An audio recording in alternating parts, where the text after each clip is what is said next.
इसी बीच एक और बड़ी खबर आपको बता दें, बिहार में महागठबंधन की सरकार में कृषि मंत्री रहे सुधाकर सिंह की ओर से बड़ा बयान दिया गया है। उन्होंने साफ तौर पर कहा है कि लालू यादव के कहने पर ही मैंने अपना इस्तीफा सौंपा है।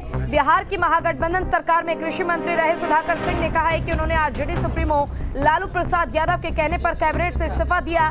हाल ही में एक सभा को संबोधित करते हुए उन्होंने कहा कि लालू यादव के कहने पर ही वो मंत्री बने थे और उनके कहने पर ही उन्होंने ये पद छोड़ दिया है।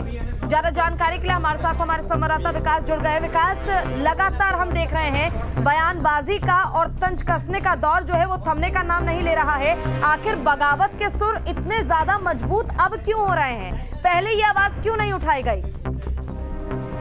पूजा, सुधाकर सिंह जब सरकार में मंत्री थे तब से वो सरकार के खिलाफ बोलते आ रहे थे। जो सिस्टम है उसके खिलाफ बोलते आ रहे थे। काफी खुलकर बोलते आ रहे हैं सुधाकर सिंह और कई बयान इनके सुधाकर सिंह के सामने आए हैं। अभी हालिया में वो अपने गृह विधानसभा क्षेत्र में थे जहां वो एक सभा को संबोधित कर रहे थे, तो उन्होंने कहा कि उन्होंने अपना इस्तीफा, जब लोगों ने उनसे पूछा कि आपने अपना इस्तीफा क्यों दिया, तो उन्होंने बताया कि मैंने अपना इस्तीफा लालू यादव जी के कहने पर दिया, यानी राष्ट्रीय अध्यक्ष के कहने पर दिया।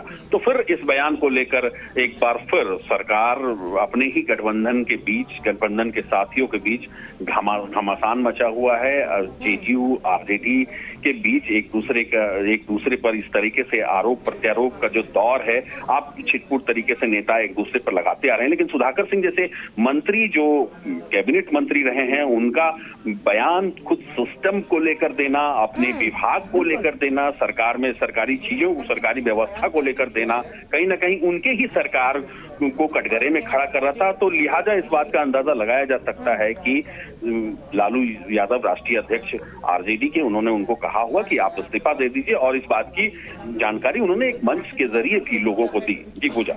बिल्कुल विकास, देखिए उन्होंने एक और बात कही। उन्होंने कहा कि 2025 तक मैं आवाज उठाता रहूंगा किसानों के हक के लिए, लेकिन इस आवाज में वाणी जो है थोड़ी राजनीतिक रूप लेता नजर आ रही है।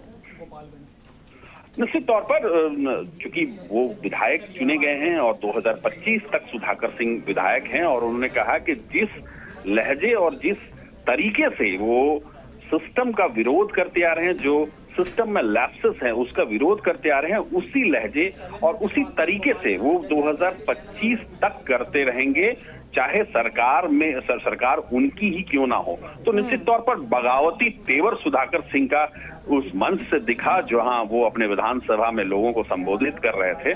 तो इस बगावती तेवर जो उनका है वो सिर्फ अभी नहीं दिखा, वो जब सरकार में थे उस वक्त भी बगावती तेवर था, और अभी उन्होंने खुलकर ऐलान कर दिया है कि 2025 तक मैं विधायक हूं और जो सरकारी सिस्टम में जो लैप्सेस हैं, जो दिक्कतें हैं, जो परेशानियां हैं, जो भ्रष्टाचार है, उस पर मैं खुलकर बोलूंगा। जी बिल्कुल, देखिए परेशानी और भ्रष्टाचार पर खुलकर तो बोलेंगे सुधाकर सिंह, लेकिन अब देखना ये होगा कि इस स्थिति को, वो भी महागठबंधन का जब गठन हो चुका है, तो आरजेडी की ओर से कैसे संभाला जाएगा, क्योंकि लगातार हमलावर जो है सुधाकर सिंह वो नीतीश कुमार पर नजर आ रहे हैं। आपका बहुत बहुत शुक्रिया तमाम जानकारी के लिए।